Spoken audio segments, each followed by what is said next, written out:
Gustate et videte quoniam sua vises Dominus, Beatus vir Speratineo. Au nom du Père et du Fils et du Saint-Esprit, ainsi soit-il. Goûtez et voyez combien suave le Seigneur, bienheureux l'homme qui espère en lui. On a souvent une image de la religion et de Dieu tout à fait fausse. On ne considère de la religion que son aspect purement extérieur et cérémonieux, et on ne considère pas que c'est avant tout une vie intérieure, une vie de l'âme. Et voyez, saint Paul, dans l'épître d'aujourd'hui, nous dit « Ceux-là sont fils de Dieu, c'est-à-dire sont vraiment chrétiens, sont vraiment catholiques, qui vivent selon l'Esprit de Dieu. » La religion est avant tout un esprit. Bien entendu que les pratiques religieuses sont absolument indispensables pour conserver cet esprit et pour le faire grandir, mais elles ne sont que indispensables à cela et elles doivent tendre à cela. Si elles ne restent que des rites purement extérieurs, eh bien, c'est un corps sans âme.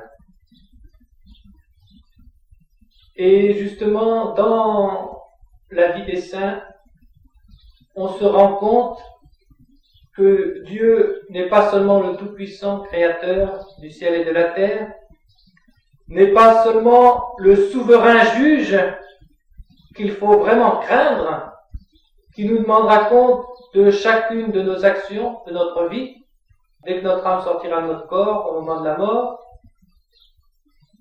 mais c'est aussi un Père aimant et bien-aimé de ceux qui le connaissent. Et ceux qui le connaissent, non seulement gardent une crainte révérentielle envers lui, car il ne s'agit pas de le considérer comme Dieu comme un égal, mais ils ont une affection vraiment tellement tendre envers Dieu que vraiment en eux se réalisent ces paroles. Goûtez et voyez combien suave est le Seigneur. Et de ces hommes, on peut dire également bienheureux l'homme qui se confie en Dieu, qui espère en Dieu. Et voyez, à l'inverse, il est dit aussi dans l'Écriture, maudit soit l'homme qui se confie à l'homme. Qu'est-ce que cela veut dire? Ça veut dire, maudit soit l'homme qui met tous ses désirs, toutes ses espérances dans les créatures humaines. Pourquoi maudit? Mais parce que il honore ses créatures comme il ne devrait honorer que le Créateur, et surtout parce que le pauvre, un jour ou l'autre, il sera déçu de ses créatures. On imagine toujours au début de la vie, quand on est bien jeune, que tout va être beau et grand, et puis on imagine facilement que tout le monde est parfait et gentil et bon, et plus on va, plus on se rend compte que même les meilleurs, eh bien, sont très imparfaits. Et nous sommes des pauvres créatures, tous autant que nous sommes, et nous dit saint Paul, nous portons des dons sublimes par notre baptême dans des vases d'argile, dans des pauvres corps. Et plus nous nous fions à une créature ou à une autre, plus nous y mettons notre cœur, et plus après, eh bien, la déception est grande. Soit une déception d'infidélité, soit, sans qu'arrive un tel malheur, tout simplement la séparation, car nous ne sommes pas éternels, et un jour, eh bien, on se sépare d'abord de nos parents, de nos grands-parents, de nos parents, quelquefois un frère qui part avant nous, ou l'époux, ou l'épouse, et au fur et à mesure, il faut quitter tout le monde, et on se rend compte qu'effectivement, de mettre tout dans les créatures, c'est une folie. Il n'y a que en Dieu, bienheureux l'homme qui espère en Dieu. Eh bien, si cela est vrai de la vie de tous les saints, c'est particulièrement vrai de la vie du saint que nous fêtons aujourd'hui, Saint Bonaventure. Il est né en un siècle de l'apogée de la chrétienté, puisque c'est le XIIIe siècle, un des siècles qui, dans l'histoire de l'Église, a fourni le plus grand nombre de saints.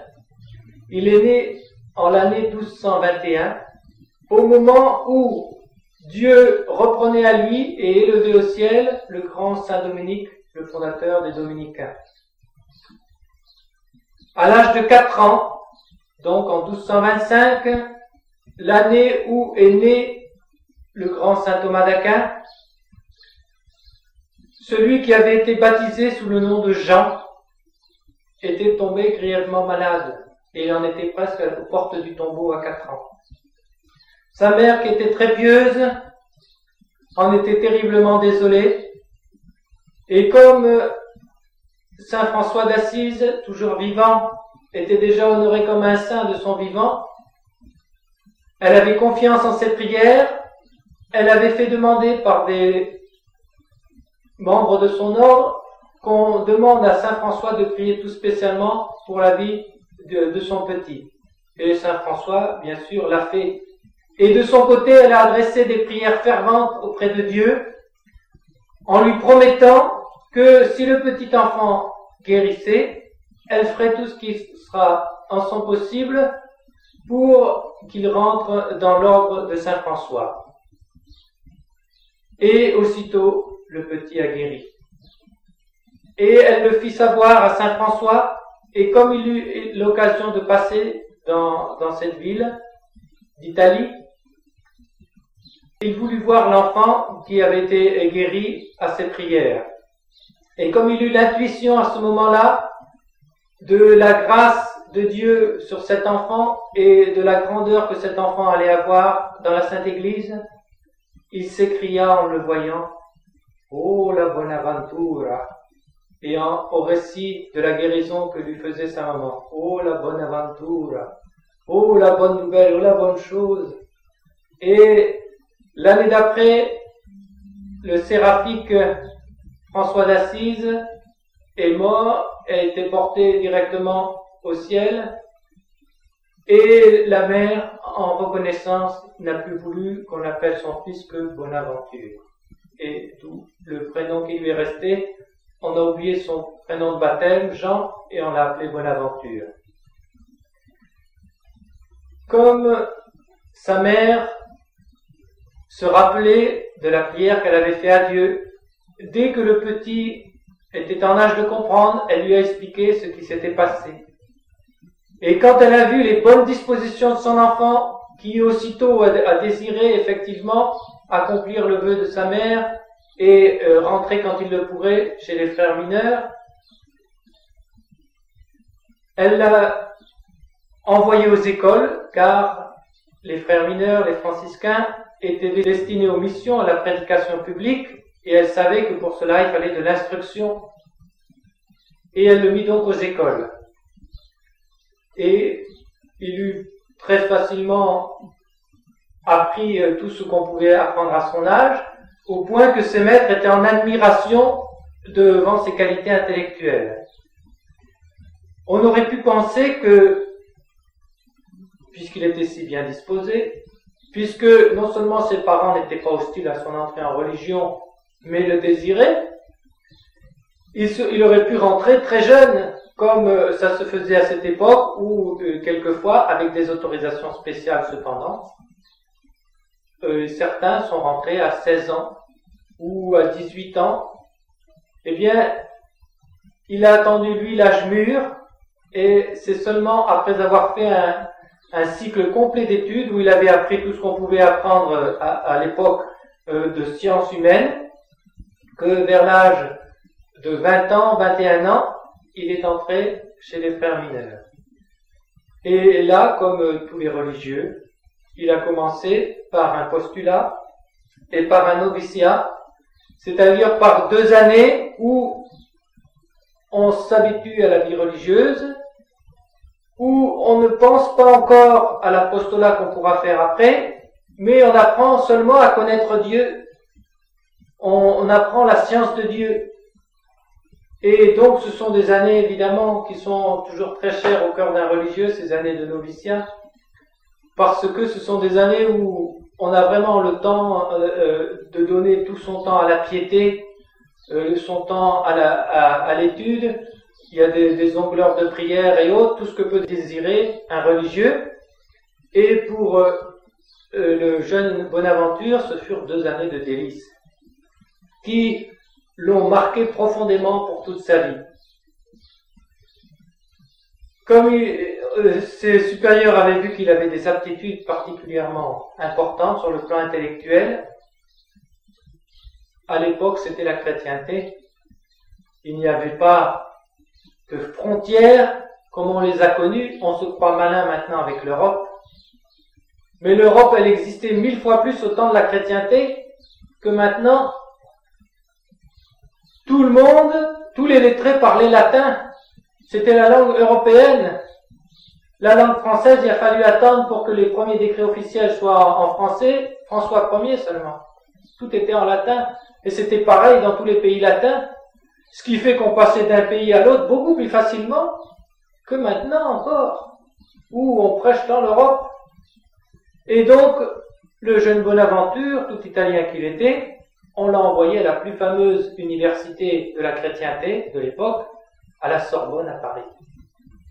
Et là, il a été confié, puisqu'il était franciscain, à un docteur franciscain qui était particulièrement célèbre, Alexandre de Alès, qui a tout de suite repéré qu'il avait affaire à un disciple exceptionnel et qui s'en est tout particulièrement occupé. Et il a eu aussi comme condisciple un jeune dominicain qui lui aussi, quoique plus modestement pendant sa vie, allait faire parler beaucoup de lui, et qui s'appelait Thomas, et qui venait lui aussi d'Italie, Aquinate, Saint Thomas d'Aquin. Et malgré les liens de nation et les liens de sainteté qui, bien qu'ils ne le savaient pas, sont quand même très forts, ils se sont liés d'une profonde amitié. Ils ont été de brillants sujets et assez vite, ils ont eu leur grade de S-bachelier qui correspondrait peut-être maintenant soit à la maîtrise, soit même au-dessus de la maîtrise à l'agrégation. C'est-à-dire qu'ils avaient le droit d'enseigner publiquement dans une chaire à l'université de Paris qui était la première du monde. Ce qui était, pour des jeunes religieux comme eux, qui étaient vraiment très jeunes, quelque chose qui aurait pu leur monter à la tête et les enorgueillir comme ça a fait pour bien d'autres. Et ils ont été reçus bacheliers en même temps, le même jour, la même année, et tous deux, étant tellement brillants, ont été choisis l'un pour la chaire de philosophie-théologie franciscaine et l'autre pour la chaire de philosophie et théologie dominicaine. Et ils sont montés tous les deux le même jour, la même année, ensemble en chaire. Et ce sont devenus des grands oracles de l'université de Paris. Il y avait à l'époque une grande concurrence et une grande hostilité contre les frères mineurs et les frères prêcheurs, contre les franciscains et les dominicains, parce que c'était des frères mendiants, parce qu'ils enseignaient gratuitement, et que vous comprenez que les docteurs qui enseignaient à la Sorbonne, ils avaient des familles, ils avaient besoin de vivre, et eux, ils se faisaient payer, ce qui était tout à fait normal.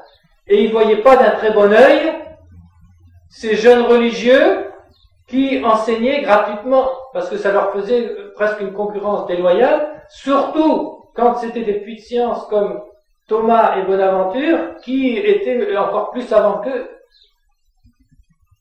Alors il y a eu beaucoup d'hostilité, et le premier qui les a attaqués, c'était un docteur de Paris qui s'appelait Guillaume de Saint-Amour, et c'est le jeune Thomas d'Aquin qui l'a réfuté. Plus tard, quand Saint Bonaventure sera déjà presque à la fin de sa vie, ça sera un certain Girard d'Abbeville, lui aussi un docteur de Paris, qui à nouveau attaquera les frères mendiants pour essayer de dire qu'ils ne sont pas à la hauteur, etc., sur le plan intellectuel. Et là, ça sera Bonaventure qui se lèvera pour défendre les ordres mendiants. Il va passer là 13 années de professorat 13 années de ferveur, car dans toute la vie de Saint Bonaventure, la ferveur est marquante, on la voit partout. Et il a commencé à composer des écrits spirituels, notamment aussi des commentaires de l'écriture, et qui sont tous marqués, tous les écrivains qui parlent de Saint Bonaventure disent qu'ils sont impressionnés de voir comment cet homme allie une science profonde avec une telle ferveur de l'esprit qui se sent dans les livres que l'on lit, même des siècles après, on sent encore la ferveur de son esprit, de son cœur.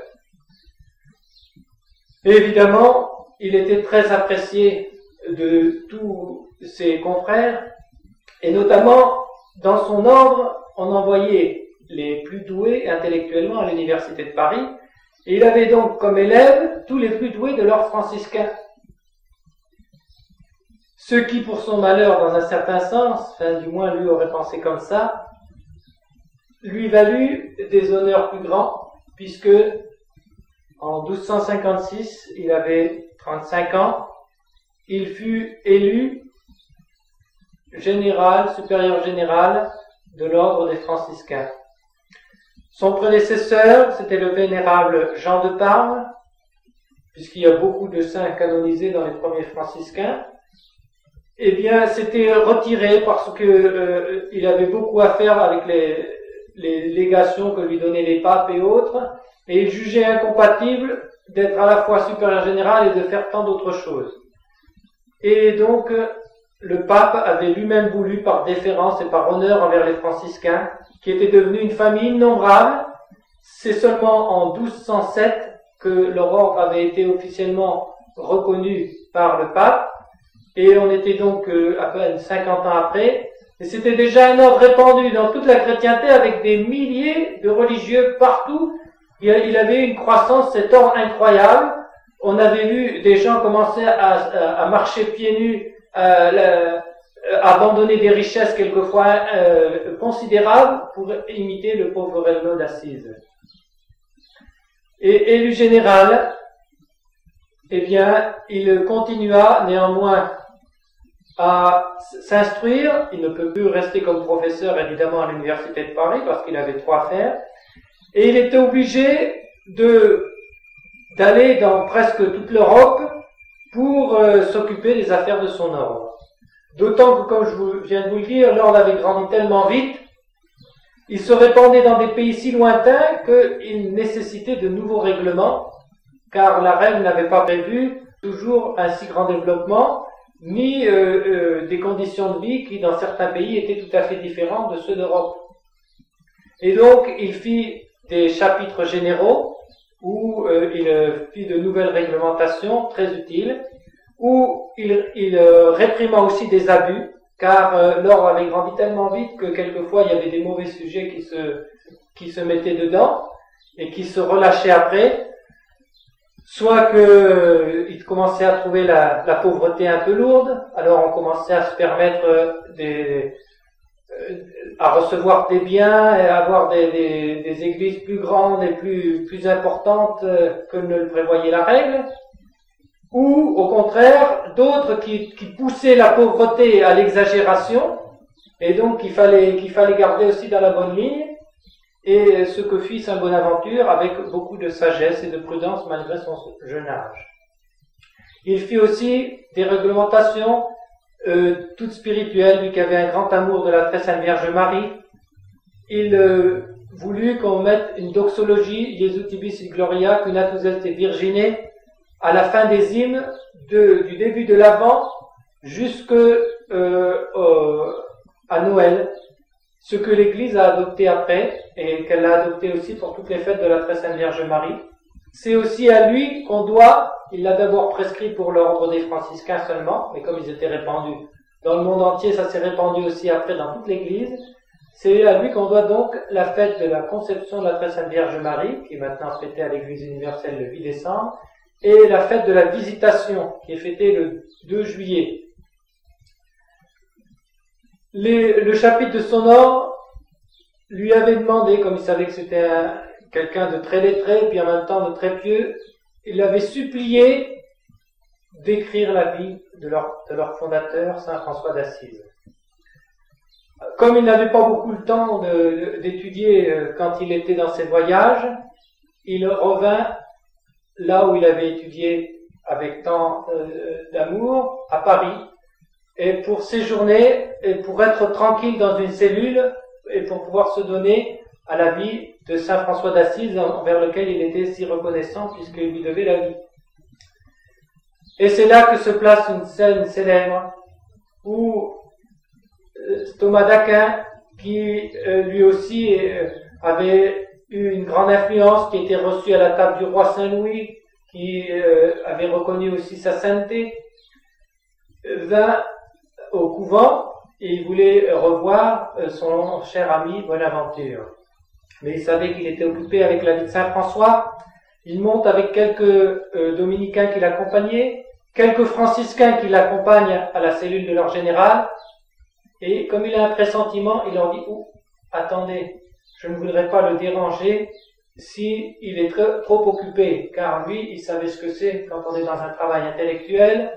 Tout l'esprit se concentre et c'est un effort qu'il faut faire et on aime bien ne pas être dérangé dans ces moments-là. » Alors, avant de frapper, il a regardé par la fente d'une porte de la porte et puis il est resté tout étonné. Alors quand les autres religieux ont vu ça, ils ont tous regardé ce qui se passait.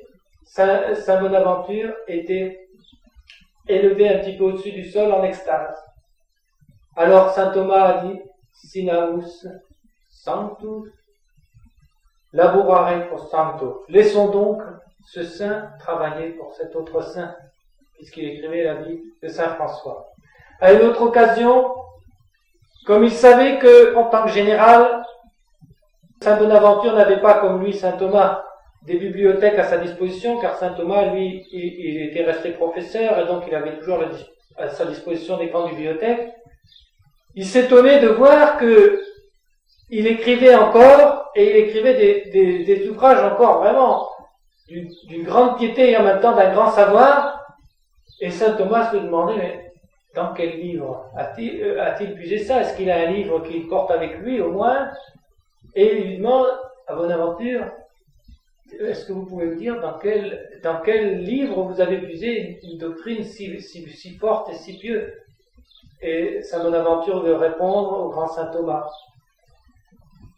Eh bien, je l'ai puisé dans la contemplation de mon crucifix, dans la contemplation de Jésus crucifié. Voilà mon grand livre.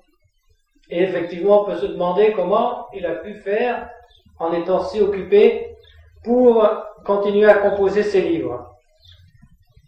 Il a eu, pendant son généralat, une grande affaire à traiter. D'abord, il n'était pas du tout porté aux honneurs, et le pape, le voyant si efficace, avait une affaire difficile à régler. C'était de pourvoir l'archevêché d'York en Angleterre, qui était un des archevêchés les plus importants de la chrétienté. Il était vacant depuis pas mal de temps parce qu'il y avait une élection irrégulière, et à cause de ça, le droit d'élection avait dévolu au pape pour le cas. Et il avait mis les yeux sur Bonaventure. Il lui avait envoyé une lettre avec annonce pour lui dire « Je vous nomme archevêque d'York avec interdiction de refuser, obligation d'accepter. » Bonaventure devait savoir que le pape était flexible, que ce n'était pas un caractère trop autoritaire. Toujours est-il qu'il est allé se jeter à ses pieds, qu'il l'a supplié tant et si bien, avec telle force de conviction et telle insistance, que le pape, touché de son humilité, lui dit « C'est vrai que peut-être vous ferez plus de bien en restant général des franciscains », et il lui a permis de décliner l'offre d'archevêque d'York. Il a été moins heureux par la suite.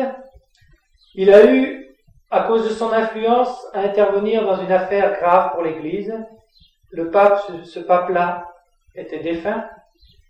Et voilà que les cardinaux qui s'étaient réunis dans une ville d'Italie, la ville où le pape était mort, ce n'était pas à Rome, ça faisait 3 ans qu'ils n'arrivaient pas à se mettre d'accord pour élire leur successeur, le successeur. Ils n'arrivaient pas à se déterminer pour l'un ou pour l'autre. Ne sachant plus que faire, ils demandaient des conseils autour d'eux, et ils ont surtout pensé à Bonaventure, le général des franciscains, qui leur a conseillé, il y a plusieurs versions à ce sujet, mais enfin elles se recoupent à peu près, qui leur a conseillé de donner l'autorité à 6 seulement d'entre eux, pour qu'ils puissent choisir plus facilement. Et les 6 d'entre eux, ils ont demandé à Bonaventure s'il n'avait pas lui-même des idées. Et Bonaventure leur a conseillé de choisir un cardinal qui était en train de se dépenser pour la Sainte Église en Terre Sainte pour réconforter les croisés qui étaient sur place et qui luttaient contre des forces musulmanes considérablement plus fortes qu'eux, beaucoup plus nombreuses. Et c'est effectivement lui qui a été élu et qui est devenu pape sous le nom de Grégoire X. Et comme ce pape savait les qualités de Saint Bonaventure, comme en même temps il avait souci de venir en aide à la chrétienté de Palestine qui était dans une situation particulièrement difficile, comme là-bas il avait eu l'occasion de prendre contact avec le représentant des Grecs schismatiques, mais qui désiraient revenir dans le giron de la Sainte Église catholique romaine. Et d'autre part, comme il voulait profiter des bonnes dispositions générales du peuple chrétien de cette époque pour refaire des règles morales encore plus élevées, il décida de réunir le 2e concile œcuménique de Lyon. La ville de Lyon étant particulièrement bien choisie, puisqu'elle avait toujours eu des rapports très intimes avec l'Orient. Et comme il avait besoin de grands docteurs autour de lui, il avait déjà réquisitionné à son service Saint Thomas d'Aquin pour essayer de mieux le retenir. Il avait voulu le nommer archevêque d'une ville d'Italie, mais Saint Thomas avait réussi à décliner l'offre. Mais en tout cas, il était retenu au Vatican pour travailler au service du pape. Et voulant également retenir auprès de lui, parce qu'il avait besoin de leur lumière, Saint Bonaventure, il parlait de le faire cardinal, évêque d'Albano. Dès que Bonaventure a eu vent de la chose, il est parti à toute allure, il a quitté l'Italie, et pendant quelque temps on n'en a plus entendu parler. Le pape a appris tout d'un coup qu'il était à Paris, où il était revenu à sa chère université, il était en train de composer un écrit spirituel, et sur la demande des docteurs de Paris, il était remonté en chair. Et là, il lui a envoyé l'ordre express de revenir aussitôt. Comme il est répugné très fort, mais c'était le pape, il fallait obéir, il est revenu aussitôt. Mais sa répugnance était tellement forte, il n'a pas pu s'empêcher d'arrêter d'abord dans un couvent d'Italie, dans un de ses couvents franciscains, pour reprendre ses forces avant d'aller vers Rome, parce qu'il savait très bien pourquoi le pape l'appelait. Et quand le pape a appris qu'il était là, il lui a envoyé aussitôt 2 nonces. Il frappe à la porte du couvent, fortement, le pape était très autoritaire, et Saint Bonaventure savait qu'il ne pourrait pas faire comme l'autre, décliner l'offre. Et le frère vient ouvrir. Nous voulons voir immédiatement, de la part du pape, votre supérieur général. Oh, mais c'est qu'il est très occupé, il ne peut pas vous recevoir maintenant. Oh, le pape a dit que c'était urgent, nous devons aller tout de suite, conduisez-nous immédiatement où il se trouve. Le religieux, ne sachant pas trop quoi faire, devant l'autorité de ce grave prélat, il les conduit. Il ne pouvait pas les conduire autre part, puisque c'était là qu'il était. Il les a conduits à la cuisine, où ils ont trouvé notre Bonaventure en train de faire la vaisselle. Alors ils ont été tout confus d'avoir tant insisté, mais lui n'a pas du tout rougi de cela. Il leur a dit, voyez, je suis très occupé, si vous voulez aller dans un parloir, attendre que j'ai fini. Alors ils lui ont quand même remis le chapeau de cardinal, puisque c'était pour ça qu'il venait. Et là, il l'a fait porter par un frère, il l'a fait pendre à un arbre, comme quelque chose auquel il n'attachait pas d'importance. Il s'est dépêché de finir sa vaisselle, et il a réuni les frères de son couvent en leur disant, j'ai vraiment tout fait pour décliner cet honneur, mais je ne vais pas pouvoir y échapper. Priez beaucoup, beaucoup pour moi, Parce que vous savez, dans la vie religieuse, on a une vie qui nous aide à nous sanctifier et qui nous rend le salut beaucoup plus facile, mais dans la vie des grands prélats, où on a beaucoup d'affaires du siècle à traiter, beaucoup à faire au monde, là, le salut est beaucoup plus difficile, surtout on a de telles responsabilités que Dieu est beaucoup plus sévère. Et il a ensuite été recevoir ces 2 nonces et est obligé d'accepter cet archevêché d'Albano et ce titre cardinalice qui était un des 6 titres cardinalices qui étaient réservés normalement aux cardinaux les plus anciens. Comme ces honneurs lui avaient été accordés par le pape, tout spécialement aussi, pour rendre sa voix plus autorisée, surtout vis-à-vis des Grecs, lors du concile, après en avoir reçu la dignité, il se rendit donc au second concile de Lyon. Avant de parler de ce concile, qui fut sa dernière grande action ici-bas, notons d'abord que 11 ans auparavant, en 1263, en tant que général de son ordre des franciscains, il avait eu à reconnaître les restes du corps d'un grand saint qui avait passé sa vie à faire d'éclatants miracles, à savoir saint Antoine de Padoue. Comme tout le monde, dès sa mort, le proclamait saint, le général fut donc désigné pour reconnaître les restes de son corps, et on trouva au milieu de ses os sa langue restée totalement intacte. Très impressionné et très touché, saint Bonaventure lui fit alors toute une allocution. Et ce grand saint Antoine, qui était né au Portugal, mais qu'on appelle de Padoue parce qu'il y a passé les derniers temps de sa vie, a été canonisé l'année même de sa mort. Ce qui déjà avait porté ce saint docteur, ce général, à penser lui-même à ses fins dernières.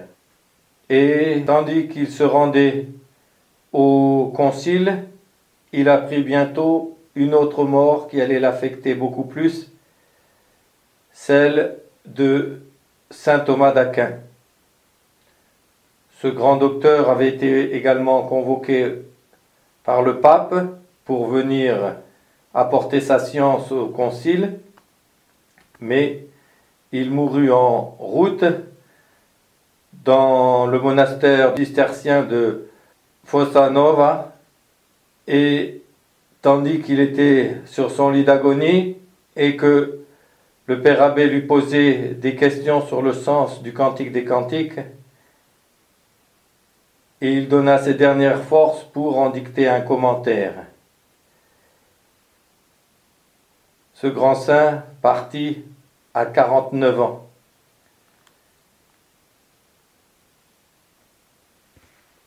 Tout cela préparait davantage saint Bonaventure à son propre trépas, qui allait avoir lieu en plein milieu du concile. En ce second concile de Lyon, il était le premier légat du pape, et comme le pape était lui-même sur place à Lyon, il fut son principal assistant. Certainement, c'est par une disposition toute providentielle que ce fut lui qui, dès lors, fut le grand docteur de ce concile, car si saint Thomas avait un esprit beaucoup plus pénétrant, beaucoup plus profond, beaucoup plus organisé également, il est sûr que les Grecs, plus ardents, furent plus facilement touchés par la grande douceur affabilité, onction et ferveur de saint Bonaventure.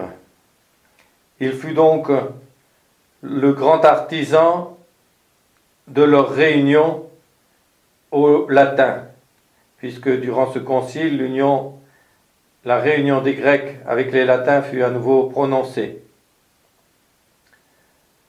Tandis qu'il était à Lyon, une mère qui venait de perdre son fils, elle était veuve, le pria de venir. Et comme elle le suppliait, à sa prière, Dieu permit que ce fils ressuscite.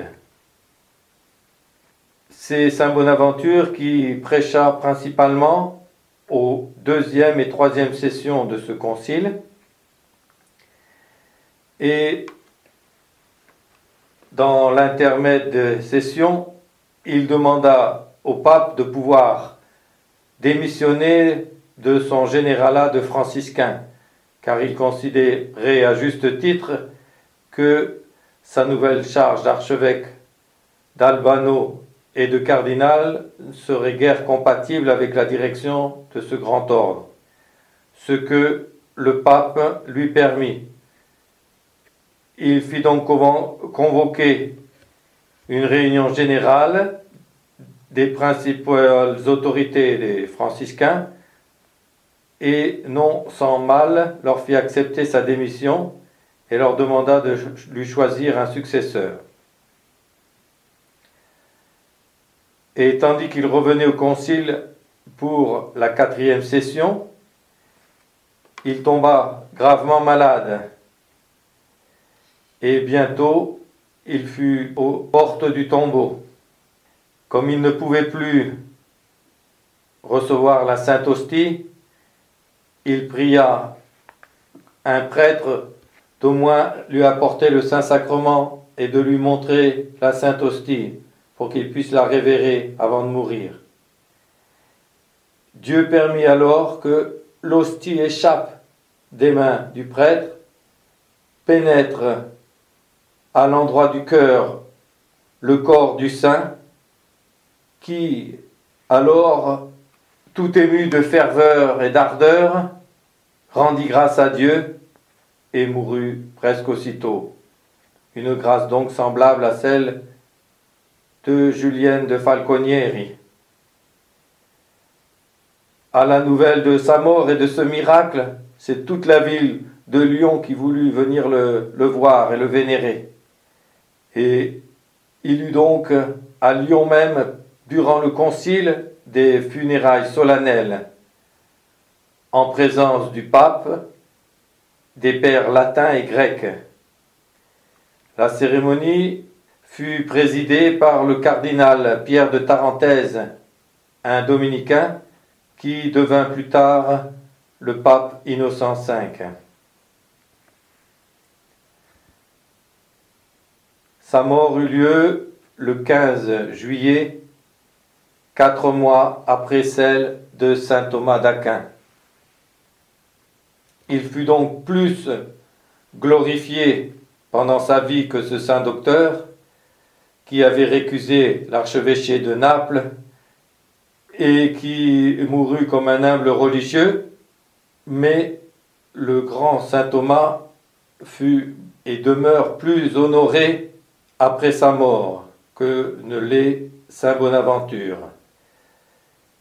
Saint Bonaventure qui, à cause de son ardeur, a été déclaré en 1587 docteur séraphique par le pape Sixte Quint. Il fut canonisé par le pape Sixte IV en 1482. Auparavant, en 1430, donc 56 ans après sa mort, on voulut reconnaître les restes de son corps. On n'en trouva plus que les os, mais avec également la tête et le cœur intacts, lesquels furent mis dans des reliquaires spéciaux, et cela permit que une bonne partie de son corps, des reliques de son corps, échappent à l'impiété des calvinistes qui, après avoir pris un instant Lyon, brûlèrent les reliques de Saint Bonaventure et les jetèrent dans la Saône. Voilà donc le grand saint et l'ardent docteur que nous fêtons aujourd'hui. Et si l'Écriture nous dit que Dieu est admirable dans ses saints, on voit tout spécialement dans la vie de Saint Bonaventure combien Dieu aussi est suave à ses saints, combien ces saints sont brûlés d'amour pour leur divin Sauveur et combien ils sont ardents à lui donner toute leur force et toute leur vie. Implorons notre bonne maman du ciel qui, plus que quiconque, a pu sentir d'abord en elle-même, puis contre son cœur, combien le Sauveur incarné était aimable, combien elle a pu considérer sa bonté et son amabilité durant son adolescence, puis sa générosité en sa vie publique et en son saint sacrifice. Et comprenons à quel point Dieu nous aime. Rendons-lui amour pour amour, ici-bas, afin que nous puissions, dans l'éternité bienheureuse, lui rendre à notre tour amour pour amour et goûter toujours plus combien suave est le Seigneur. Au nom du Père et du Fils et du Saint-Esprit, ainsi soit-il.